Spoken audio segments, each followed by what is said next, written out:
So we're here to talk about a problem that's sucking $250 million out of the industry through rent loss. I'm sorry, this is a customer service business. This is the most manual part of it. And the AI tools, whether when they're real, most of them are not, frankly. They're dessert.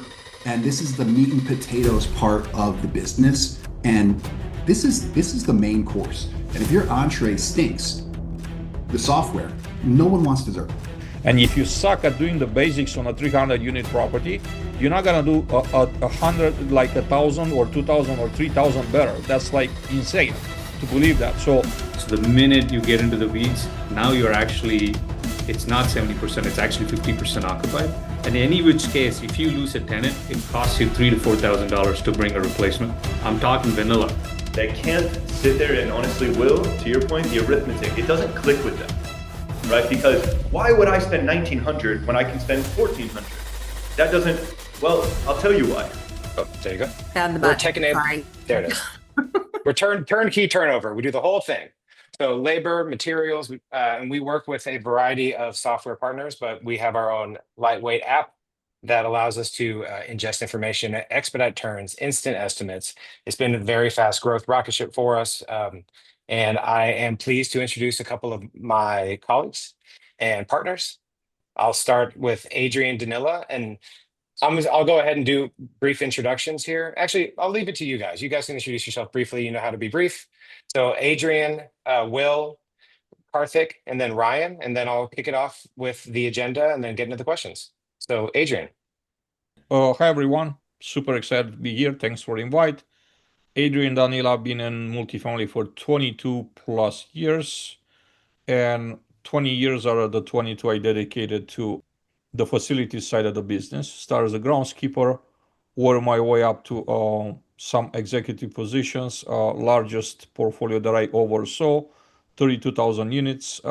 Excited to be part of the conversation here. Yeah, the $250 million dollar a day conversation, it's still the same that it was 3, 5, 10 years ago. And I think that's an incredible opportunity for us all and for those that are watching today to take advantage of some incredible opportunities out there.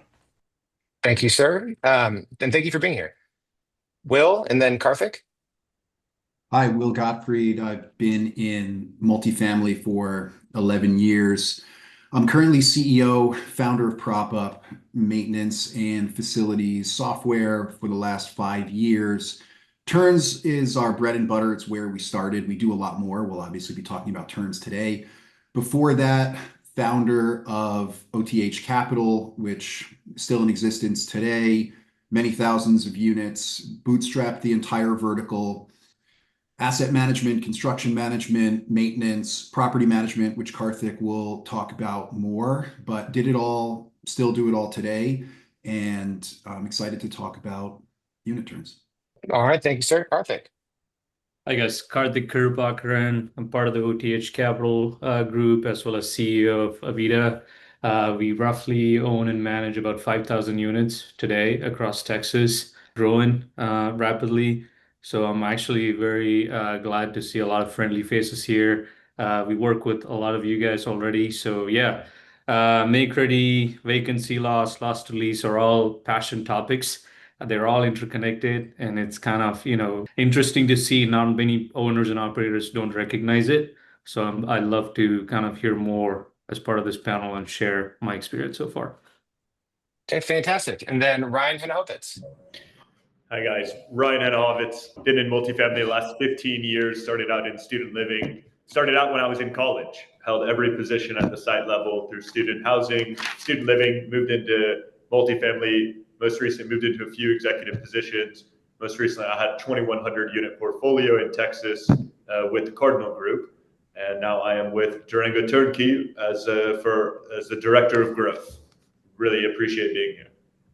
And I really appreciate you being here too, Ryan. Ryan has been an accelerant of our growth in and throughout Texas. So Durango and Ryan and we cover assets all up and down, really I-35 right now, Dallas, Austin, San Antonio. Eventually we'll get to I-45 in Houston. But we're staying local to Texas. There's a lot of Texas to address. So the topics we're going to cover, brief outline, is this $250 million a day problem, what that means and how it affects us, what's important to the stakeholders here, so speed, quality, costs, et cetera, how technology and AI are affecting their environments. Karthik's going to have a different viewpoint than Will, than Adrian, than others here. Talking maintenance versus make-ready priorities, talking about vendor relationships, and then where the future of the industry and the space is taking us. I know that some of the folks here are doing some pretty cool stuff in the space. So there's a lot of exciting things that we could discuss. And with that being said, let's dig in. So we're here to talk about a problem that's sucking $250 million out of the industry through rent loss per day. And if you don't believe me, ask Tim Turner. He'll tell you. His quote went straight to my deck. That's just a really insightful and eye-opening thing. So the first question I'm going to have really is, I'll say to Adrian, to kind of give us a scope of what you have been seeing in practice, and then to Will, as your role in prop up, but also as an OTH, how this has affected you as an owner. Thank you. So what I've been seeing for 2 decades is that the quality of the service has decreased due to a shrinking pool of qualified individuals, and I'm talking about here maintenance operations, right? So it doesn't really help that we don't have enough personnel, enough qualified personnel to properly handle this, turnkey process, to understand that there's a piece right there that you do pre-move out, right? That you got to do in advance, schedule everything in advance, and plan for it, right? Get your vendor partners line up, and then the moment that person moves up, the clock starts ticking, right? And you have those proverbial 5 working days or like 7 calendar days to turn. Not to say that you can't really even do it faster than that. But what we're seeing is that typically what should take like 5 days, it takes 15 to 20. I even had experiences with various companies that it's way over 20 days that this turns are taking, right? So vacancy loss piles up very quick, as we all know here, and I think we probably have an agreement. What you can't, it's very hard to lease something, a product that's not ready, because people wanted to actually see the product, the apartment, the home that they will be living in. They don't want to see your model apartment. They don't want to see some pictures on a website. They actually wanted to walk and feel like, what would be like me living in this particular apartment. And with the inventory sitting there, not being touched for the reasons that I mentioned, it makes it very hard to sell. It's very hard to bring income, very hard to keep occupancy. And we all know the challenges that the entire industry is facing right now. How hard is it to get to that like proverbial 95, 96 occupancy, pro forma that is gonna pay the bills, and hopefully is gonna make you a profitable business when you don't have ready inventory. Well said, Adrian. And then I would kick it to Karthik or Will. How are you seeing this on the ground? Yeah, well, Adrian touched on it. It's very difficult to rent what the prospect can't see. You want to keep that 50-50 ratio between ready and not ready. In general, Adrian's right on the nose. Everybody says they have a 5 to 7 day turn time. You're lucky if you're getting it done in 20. It's an area where it's very easy to quantify vacancy loss, right? Like we can all do the simple arithmetic. You want to get that number in front of management space, in front of your leasing staff space as much as possible, so they really understand the impact that it's having on what is probably a very tight budget. Like these deals that are getting done in the last few years at the end of this cycle are on razor thin margins, and the assumptions for vacancy loss are really thin. And so if you're blowing your CapEx budget because you have too much turnover and your vacancy loss is 3x what it says in the pro forma, you're just not going to hit your numbers as an operator. And then on the management side, the quality of the make ready is just as important as the timeline. If you deliver a unit and your resident comes in and inspects it on their inventory condition form and flags more than just a few issues, you're setting yourself up for the exact same issue next year, because there's a strong correlation between initial quality and renewal. So it all matters from start to finish.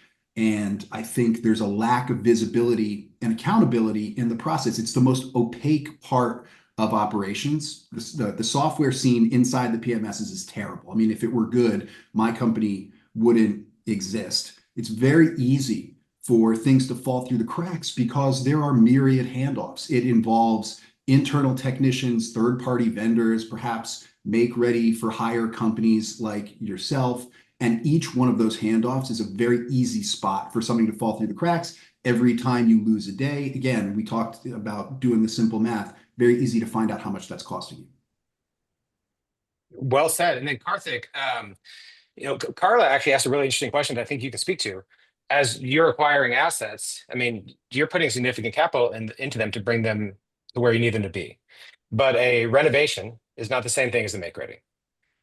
How does that messy, let's call it dirty data, but how does that messy data kind of affect your view on turn times and then getting your assets to where they need to be in that 92, 95 range?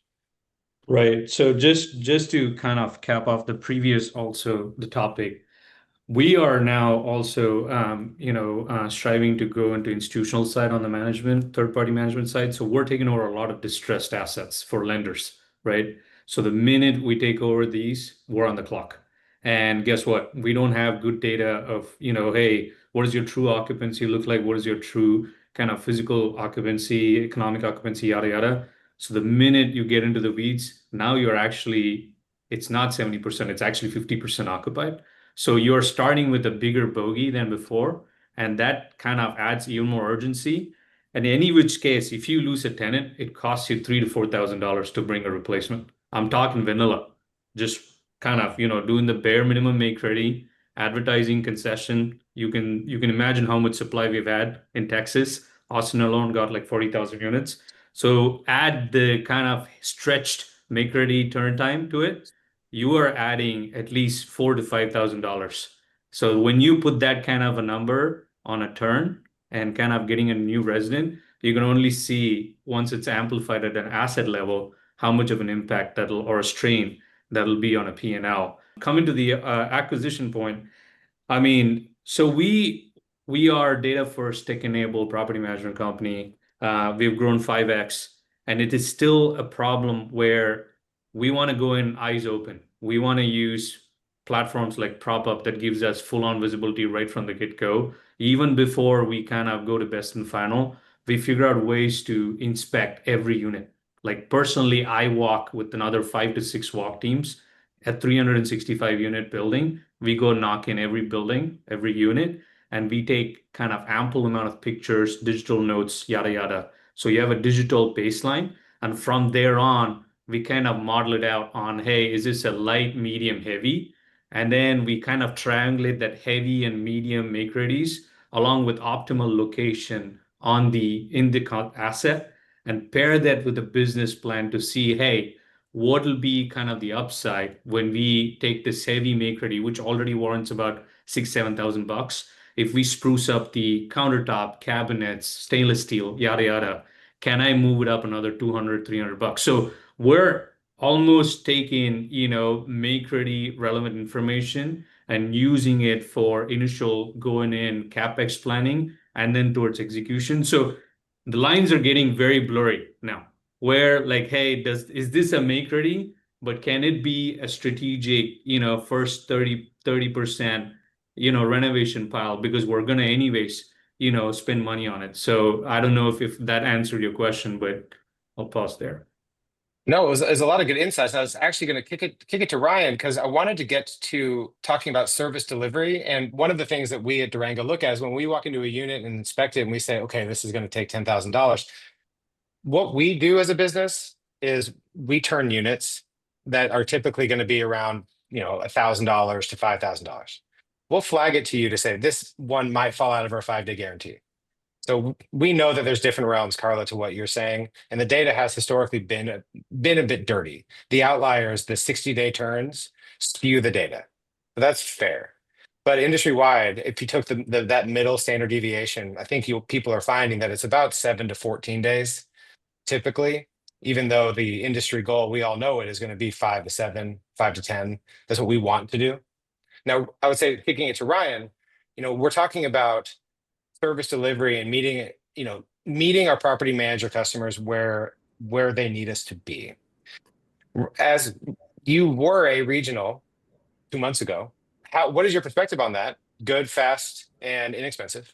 And then what do you need as far as tech, AI? Like what fills your bucket? And then how are you bringing it to market now?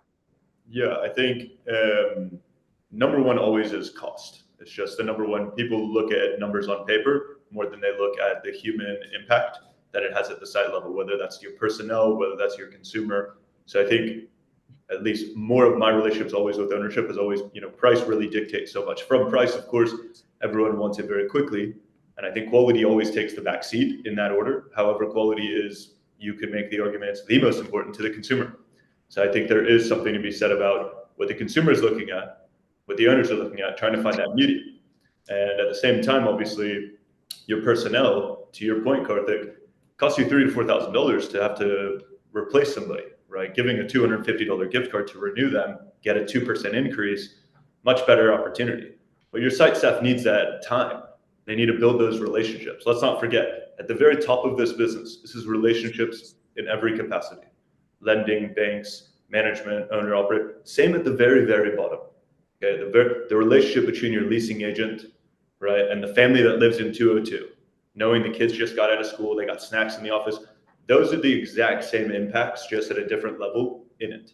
And so, how I've really seen this, of course, effectively is exactly that, trying to find the balance between, right? Time is of the essence in this business. To Will's point, I mean, vacancy loss, it's overwhelming. When I had 2,100 units recently, you look at all 2,100 units, even when we are rev occupied at 94%, which we were very pleased with in Austin, a market where, I mean, come on, it has taken a huge hit. You still look at that 5.5%, 6%, and you're thinking, holy crap, we're still missing multiple six figures across our state here. And this is only 60 employees, right, over this spread. So to look at that, multiply it over, it's a huge problem. I think to finish, I think the problem is this. When the owner, operator, whomever, really, the numbers are so important, they can't sit there and honestly, Will, to your point, the arithmetic, it doesn't click with them, right? Because why would I spend $1,900 when I can spend $1,400? That doesn't, well, I'll tell you why. Because you don't have materials, your accounts are closed, right? And this is the only way out. Sales fixes every problem. But some will take their time, and that $500 delta really turns into multiple months of rent. So that would be my take. Oh, thank you, Ryan. And I want to kind of turn it to the tech side of things. And I wanted to actually start with Karthik, and then kick it to Will. So Karthik, and with Avita, I mean, you heard him lead it off, is a tech-enabled property management company system, really. And I would love for you to tell everybody how you're building that. We first met, I think, at IMN, maybe in Dallas in March of 2024, and just been following along as you've been building this. So it's exciting to hear the kind of the summary and catching me up as well as everybody else. And then Will, would love to hear about what you're doing with Prop Up, and then get my hands on that HD video that Rachel was posting about yesterday. Yeah, no, high level, I'm a big advocate. So we're striving to be best in class, but obviously, baby steps. So we want to finish turns within 4 days. To Adrian's earlier point, to accomplish that, we have incentivized, the people at the property level to try and start planning ahead of time. So pre-move out inspection, building out a scope, and then working with, repeatable vendors who we have relationships with, like Durango. So they are able to kind of take that, inspection, for example, that we get from Will's Prop Up platform. The pre-move out inspection, it's a digital inspection. And we're working towards a way where when you say, hey, a light bulb or a door handle, you have like a weighted average or an average cost of that particular part, right? So that kind of gives us, this is the baseline scope, this is the baseline cost, potential number of hours. So Prop Up is building up or already has the ability to put in kind of the time and effort and the cost factor already. Once you figure out, what are the things that need to be, we have like 4 or 5 easy choosings, like pickings, like good, replace, clean, things like that. That'll quickly variabilize and put a cost factor and a time multiplier to it. So then we take that and give it to somebody like a Durango. and you guys go, oh, this is helpful because I don't need to go on site now. So I can easily give you the estimate at a unit level. Now, where it gets interesting is now I have the baseline scope. I have my own baseline cost and then estimate, and you guys give me your cost. And then post delivery, if there is any variance, if there is any change order, yada yada. I think that part needs to be filled out. Like, someone needs to systematically address where that flows back into a GL or an accounting platform. So now I truly have what is the turn cost per unit for a class A, B, C. That then I can use it for forecasting for a future pro forma, future acquisition. So I think that is complete nirvana. And I think prop up has gotten us there 80%. We're still chasing that, but that's us. We're being greedy. We want to get it done like yesterday, but we're very deeply passionate about it, like Will said, because we're owners and we're also operators. We manage for other people. So sometimes we just kind of have a lot of facepalm moments when whatever you said, Ryan, right? Like, hey, you're trying to save $500 here, but this is going to cost you in the long run. You could have, improved your rent roll all along, but you're just trying to take some, shortcuts. But long story short, it's a lot of, pre-planning coupled with digital enablement tools like PropUp, working with more tech savvy turn vendors like Durango. That is the perfect trifecta. But unfortunately, we're all growing companies, so we all also have to figure out scaling and kind of figure out, hey, can we allocate that kind of ongoing capacity to a particular account? So it is a continuous working problem. Fantastic. And then Will, highlight what you're building because it's pretty fantastic. Yeah, there's a lot. First, Karthik, for the Yardi properties, we can code your closeouts back to the GL. There you go. There you go. We can do that. But okay, so let's start with the transparency visibility piece. You need to first track everything from notice through the make ready into availability to move in. You have to track that at a high level. There has to be a buck stops here, assignee on each step. Otherwise, things are going to fall through the cracks. The easiest example is when a unit goes from notice to move out, lease end date. And PropUp tracks all of this on a Kanban. And there's nothing better than telling people about your tech instead of showing it. So, enjoy this explanation instead of getting this product. Right. But unit hits move out. Somebody needs to be notified that it's time to go walk that unit. It would drive me insane. Like one of the reasons we created PropUp to begin with, 6 years ago, was units would sit there on move out day. Nobody would go walk it. They would literally just forget or not get to it. A Friday becomes a Monday and you've already lost 3 days on your time to turn. That's just one unit. You put that at scale at one property in one portfolio and it's brutal. So you need that tracking every step of the way. That's just the oversight.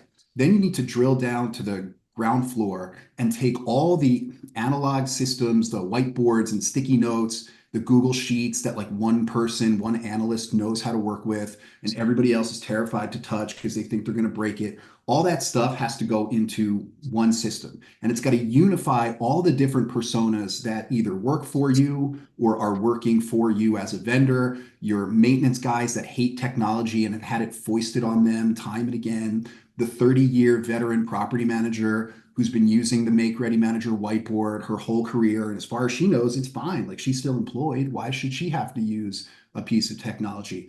Or you have to get the 25-year-old Gen Z new hire who's tech native, but perhaps not tech savvy to buy in. Their expectation is that everything works like Apple iOS. If the app's not perfect, they think it's a piece of trash. And they've worked for like 6 whole months. So what do you know? They know everything. So you have to get all these difficult things wrangled into one central place. You have to deliver the digital version of that Make Ready whiteboard in a way that feels like you're using the analog whiteboard. Like they want to take a pen and go like that. You can't turn that into 4 clicks, but you have to also make it feature deep so that you can schedule out the third-party vendor who's never going to download your app. Strand Plumbing here in Austin has, I don't know how many tens of thousands of clients. I'm going to tell like some random dispatcher from Strand to download our app. No chance. So then you need to be able to send them a low friction, responsive web version of whatever, the inspection checklist, which we do, by the way. or just some email modal to interact with the task and update it back on the whiteboard so that they're not playing the game of telephone with staff. Like, is this done? Is this not done? Again, things are falling through the cracks and it all adds up quickly. And then if Karthik wants to know, he needs to be able to open up an easy to interact with interface, open up a conversation tool and see all of those would-be text messages or emails or phone call conversations federated into one simplified chat that also automatically logs all the activity that happened with the unit. That's the way you take grueling 90-minute check-in call and distill it to a few minutes scanning prop-up's interface. Or you take that horrible, like the dread that the property manager has when that 3-week-old make ready sitting there and Karthik comes calling and they have no idea. And they're calling the assistant manager who's like, on the 3rd floor of a 5/1 wrap and has no service. So they're not answering. They need to call the subcontractor who, again, like doesn't care about them. They might not answer that call. Karthik needs 30 seconds to scan each unit and get up to speed on why unit 302 has taken 15 days and 401 has taken 19. It could be because 401 has a pest control issue and it's persisting, and they just need to come back a second time. Like, you need to know what is an acceptable delay versus what is, a big red flag that needs attention. Our punch out technician ghosted us and literally like nobody went on Angie's list. And that's what we deliver, along with the inspection tool, which we can, talk about as well. Well, before we, thank you. This is a lot of detail and color, and it's fantastic. But now let's take it off the screens and get back to the ground level. The paint stained jeans and the maintenance people on the ground doing this work. And I want to go to kind of the man on this, Adrian, and I want to talk about this overlap, this tension that exists on sites between the maintenance technicians when it comes to the piling 20, 30 work orders. And then I've got a bunch of make readies need to get done. And where do you think that the ball really is going to end up resting between those two? And where do you see this going as you find the push to centralize? You find the push to adopt technology. As Will said, some of these people have been doing it the right way for 30 years. What's broken? A lot of questions out there, Nick. So I'm gonna try to remember all of them and answer And them so at a time. pick your favorite one, Adrian. Yeah. Well, how do I think this is gonna play out? So I think good technology will help. Like very well robust built, as frictionless as possible. That will really help. It's not going to like replace workforce. I don't foresee that. Companies that actually, I think nobody's gonna say we're going to bring in technology so we could lay people off. Just like nobody said we want to do centralization because we think we're so much better than we were before, and we're actually going to super scale a business that's already scale. I think we're forgetting that a 300 unit property, it's a business at scale. It's already been scaled. And if you suck at doing the basics on a 300 unit property, you're not gonna do a hundred, like 1,000 or 2,000 or 3,000 better. That's like insane to believe that. So how about you get your basics right? Do an amazing job. Start maybe some automation where people are done chasing keys, and you have 50 keys out of 300 missing out of that box, and you use like hotel locks. You do that remote access on your phone, and see how much better your operations will be versus jumping and saying, oh, we're gonna do this better, we found a way, while you're actually using less personnel. You add windshield time, more travel for your teamworks. A recipe for failure. And my one words, I know of a very large operator that actually pulls back their amazing centralization program that they started 4 or 5 years ago. It didn't work out, which I could have told them if they pay me $1 million, or maybe a fraction of what they lost. Anyway, so I think it is very important that we just kind of bring those issues. We tend to go for the shiny object, and then we're forgetting that we're missing out huge on the basics. Also, I want to say a little bit like, how do we balance this? Well, hire people that are qualified to manage assets. How about that? Or when you hire them, like, how about giving them the proper training? The proper training for a service manager is that you're kind of the last man standing here because your boss just got fired or like walked out. out of the job. Here's the keys. Best of luck to you. I think we're gonna do an amazing job managing $60 million or $80 million worth of real estate for us. Good luck to you on that, because that's exactly how we promote our people, right? Tell me if I'm wrong. I would really like to debate someone that tells me that their company is doing different. Actually, I would love to hear that, because I want to learn how they do it, and then maybe spread the word. Maybe more companies will embrace that. So I think it starts with managing your processes the right way. Have competent service managers in place, just so your community managers don't have to do their job and the service manager's job, right? Because they don't have qualified people to schedule turnkey. How many times you walk into a manager's office and there's a make-ready board on a wall because he or she is the only one that could actually manage that process. And then you have a glorified tech that acts as a service manager that's waiting to take orders from the community manager or how to do. How about them being capable to manage the workload and them taking ownership and actually them directing the team, establishing what's the priority. We have work orders, we have make readies. What are we gonna do first? Who's gonna do what? Right. I No, hope that cover this the is answers to some of the questions you asked. no. I've got one more question for you, and this goes to Sure. something that I promised Josh that I would comment on, which is, we've been talking about it as a function of systems, technology, assets, properties, but not as people, and about like the actual friction that we are causing because we have to pay our mortgage because we didn't get rent collected. Like how, and this to Will, to Karthik, Adrian as well, and Ryan. I mean, only recently you stopped being a property manager of 15,000 or 2,100 units. But like when it comes to establishing relationships with vendors, how do you maintain that balance, that trust, other than paying them timely? Like, yeah, Josh, say it louder for the people in the back. Let's go. But like, how do you make sure that you embrace these vendors and encourage them to stick around, the maintenance people, to make sure you pay them well, but fit them in budget? What kind of friction is that causing? I'll say, Adrian, what are you seeing? And then Will and Karthik would love your feedback, Ryan, as well. Really understanding and embracing the fact that these people are your partners. They're not the second-hand citizen in this process here, because without without you thinking that you're looking at them as partners, they're going to find other people that actually appreciate them and look at them as partners. That's what we're missing. Let's think about a vendor that it's 60, 90 days out. What that vendor that's not getting paid on time does to the property, they basically finance the property operations with their own money. They're becoming a bank. So how many vendors do mom and pop shop, turnkey companies, small, businesses that, their entire livelihood is bet on that particular business, that can afford to finance a multi-million-dollar operation from their financials, right? You're gonna have a few things happening. First of all, they're not gonna afford, they're gonna go out of business. So you're gonna have less vendors, less. They're going to charge you more because it's supply and demand, right? They're gonna charge higher rates, or you're going to have to find ways to where you actually pay, and your price will increase regardless, because when someone finances your operations, they have to make money with that.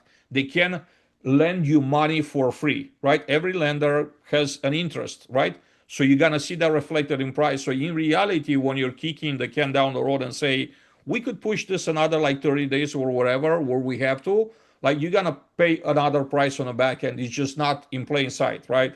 You might not see it reflected as a line item on an invoice, but you will have to pay because they have to they have to justify lending you money for 90 days. No, thank you. And then, I'm going to kick it to Ryan because you're not currently at the properties that you are managing. Will, Karthik, you currently are there. So, Ryan, I have a question for you. What has not worked in the past that you've seen? What has worked, but what's a recipe for failure? Yeah, honestly, to tackle into what Adrian said, which Adrian, I just 100% dropping truth bombs there. To his point, they're financing the property. I've seen how many properties specifically in time of need. Okay, they're upside down. They purchased it at a bad time. They're already upside down on the property. They're 80-something% occupied. Lender requirements have them at 90-something. And to Adrian's point, they might already owe the vendor $100,000, $200,000. They're the only one also that's willing to do the work because maybe there's liens on the property or situations like that. when you're inside as operator, you forget it's not just your property. Of course, it is on paper, but let's not forget these vendors, everybody, it is their property as well. They have families. They all have their own employees. To Adrian's point, they have their own payroll, right? When you don't pay them, they're still paying their guys, and you still expect, and sometimes we do have this, well, we'll just get another one, right? Grab the lemon, squeeze the lemon, it's out of juice, grab another lemon. I think that's the wrong way to do it. I think to Adrian's point, and what I have also is align yourself with partners, understand the real depths of what's going on. I told the vendor, hey, we're at risk of losing this property. The only way that we don't is by getting to this point, and I need your support getting there. He was willing, able, and financially we were able to make a good deal for everyone, but we were very upfront with it. And I think that right there is a huge difference. Is, you know, operators keep their cards very close to their chest. Again, assuming it's just their asset. It's not. It's all of these other. It's your plumber's asset. It's your electrician's asset. It's your painter's asset. You know, they care. They care more than you think. They don't just care about the paycheck.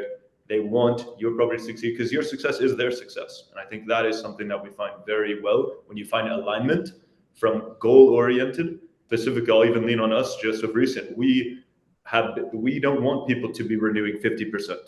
I want them renewing 60, 70%. I want them to have less turnover costs. But I do want to handle most of their turns, right? I don't want 50%, but I want all 30%. And that is how we look at this. Well, that's great. And Karthik, you came off mute, and I know, Will, you got stuff to say, but so you guys can just, fight it out. But, Karthik, if you're taking over distressed assets, you're coming in at 50, 60% occupancy. What is your take on this? No, high level, I hear you guys, and I think definitely valid points on the vendor side. But on the ownership side, on the third-party management side, I think, just heightened communication and transparency, because Nick, you're working with me on one of those assets, which are kind of, What was I going to say? But we talked about it in advance. Yeah. That's right. So That's just exactly what Ryan kind was of, saying. I will let them know the clear reality on what we're collecting and what it's trending towards. And I'll give them the actual kind of boots on the ground kind of take on it. Like, listen, we need another 10 units turn to get this to 92%, and it starts cash flowing. And we agree to a certain payment plan, and we stick by those words. And we work with owners that are in distress, and that's how we get out of it. And the other way to look at it, because we own and we manage. We own about 2,500, we manage about 2,500. We make sure we're paying ahead of time or kind of on net 30, the complete on the own side, so that we are able to keep up, with their cash needs and kind of ongoing operating expenses. So they get, something out of it in terms of, hey, they're paying me ahead of time wherever they have cash. They get exclusivity to our portfolio, overall better economics for everybody, because it is nobody doesn't want to pay anybody. Like, like they don't want to willfully hold back cash, right? But it is very difficult these days when you have bought a deal at a certain basis, like Brian said, that you shouldn't have, and then you float it on bridge debt, and then when it comes to bear now, and you underwrote the deal with 2%, 3% rent growth, and you're upside down. Like right when you walked back from the closing office, and that was supposed to be your happiest day, you're actually like walking to something else. So long story short, I think it's a partnership. Everybody is in it together. It's an ecosystem. Nobody doesn't want to cause pain for anybody else. It is a village, and then I think that's what it'll always be. But yeah, Will, your thoughts? Yeah, well, kick it to Will, and then let's all focus on Josh's question about paying turn vendors more quickly. Really quick, I'm here for it.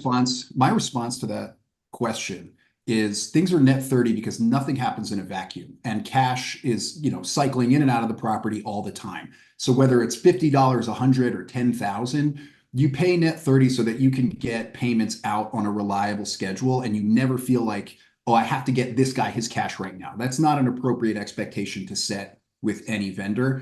And if I'm running my business responsibly, I expect my vendors to do the same. Obviously, there can always be exceptions, but that's my answer to that question. As far as the topic we're talking about here, let's talk about the tech perspective on keeping your technicians happy, on getting competency out of your staff, balancing their expectations of what their day is going to be like. So Adrian made one of the most important points here, which is we're leaving the execution of a sophisticated expensive, like we're buying $100 million assets in Central Texas, and we're leaving the execution of these razor thin pro forma business plans to, just like hoping the property management hire is a home run. And that's insane. And it's not sustainable. It worked when trade outs were 15, 20%, and you could like basically do anything and make money, or you could, reposition your deal as a value add and sell it to the next guy in like a never ending game of musical chairs. But you can't do that now. So what you obviously want to build toward best practices, but you can't get there without instilling minimum competencies. You need to be able to give them a game plan and the solutions to execute it. And if they do, they're going to be fine. They might not be a home run, but you and your business won't have to fire the manager within the first year and start over from, a deeply disadvantageous position. You need to give them a tech tool and tools to do that. So, I always say, give them prop up and tell them the plan and use it, and you're going to get those minimum competencies. But the tech has to be good, and it has to have good UX, UI, and be user friendly. And you have to have good customer support, because these maintenance technicians have had technology foisted on them time and again with no say into the process, often with directives that seem to run contrary to what they've been told about the expectations of their job. You talked about it a little bit. I have to do 15 work orders today, and I have 10 move-out inspections, but you want me to hit this 100-point inspection that's going to take me 45 minutes, and it simply cannot do that. Or this app you've given me to do my work orders, I go and fix the sink, and 15 minutes later, I come back and the app is timed out and my phone has gone to sleep. And so I can't just sign off on a piece of paper. I have to log back in and scroll and find it. Like, those things add up so quickly as negative data points for your technology that you lose these technicians right away, because they are positioned, they are inclined to hate the tech and speak ill of it, so they can just get rid of it and go finish their job.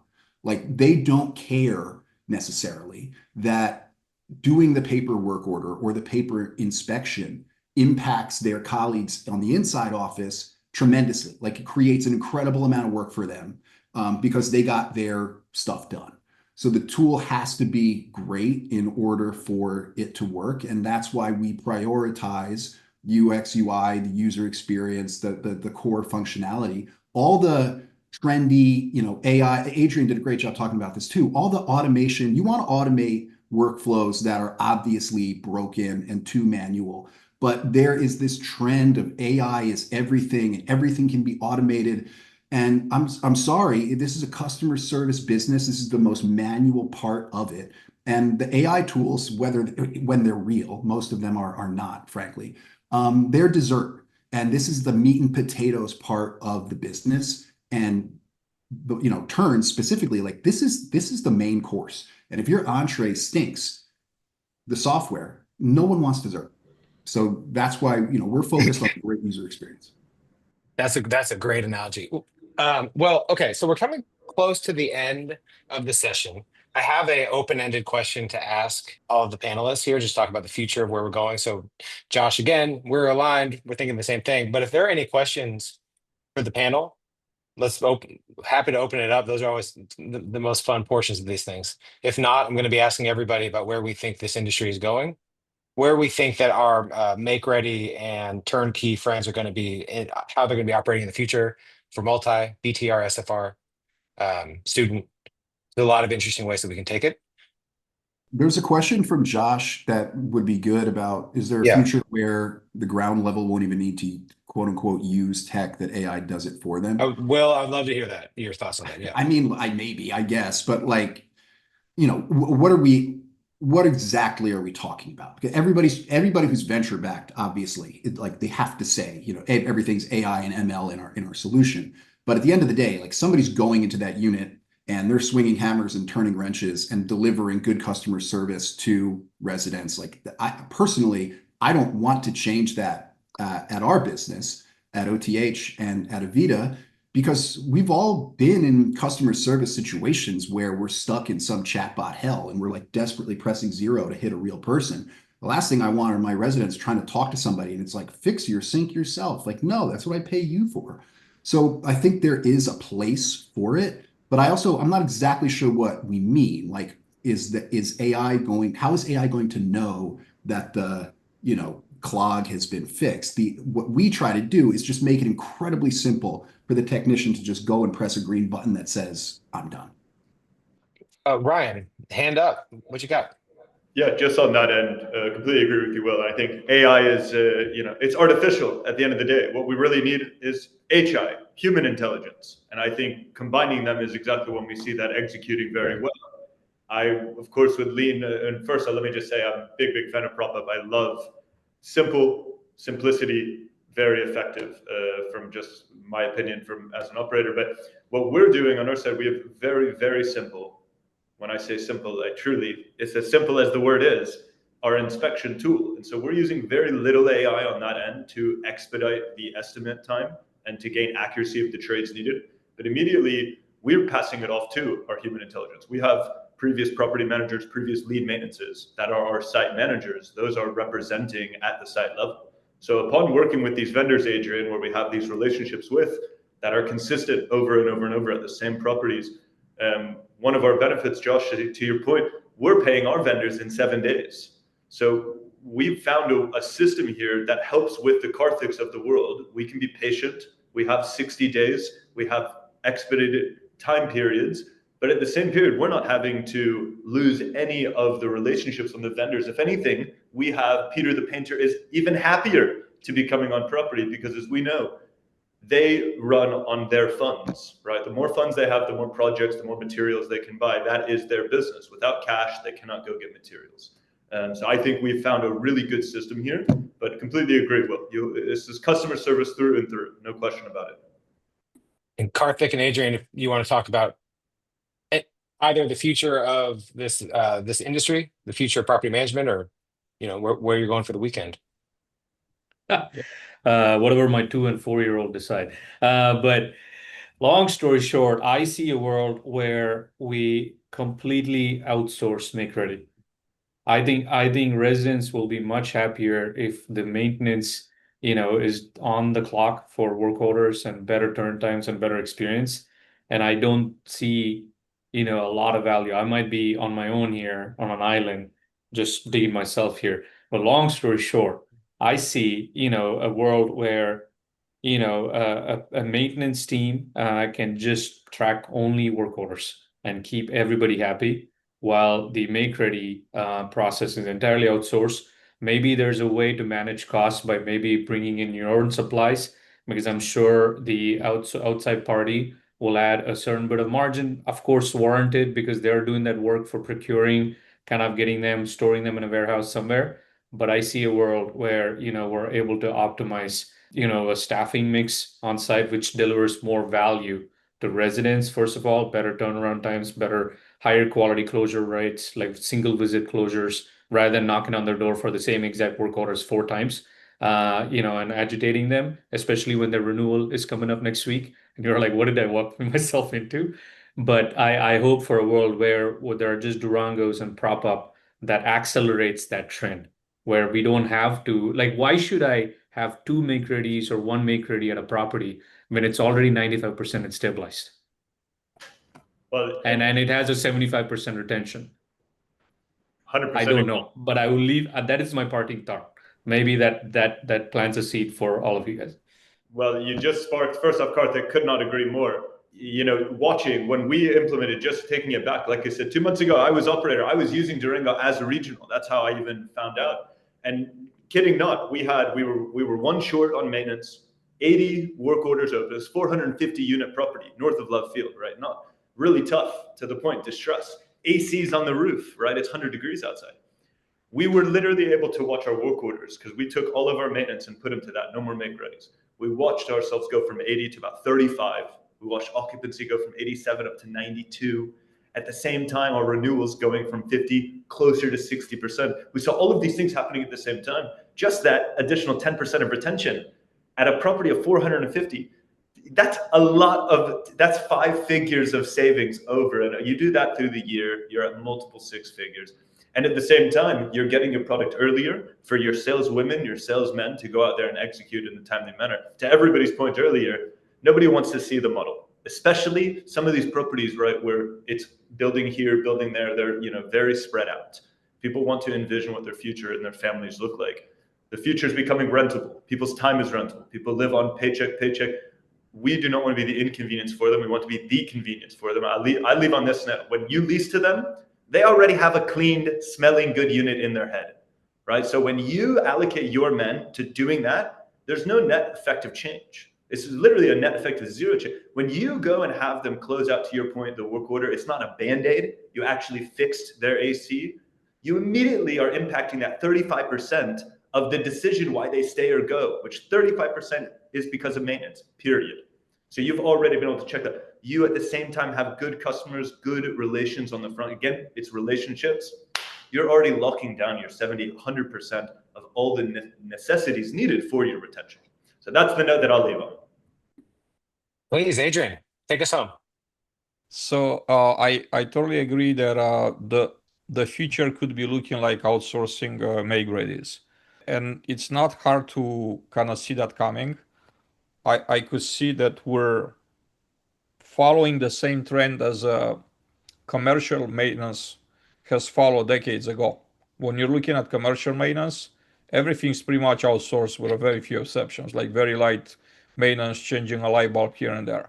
The way we're acting, like the way we're treating our own employees, W2, obviously they're leaving, the pool is shrinking, so the only alternative is gonna be to outsource more.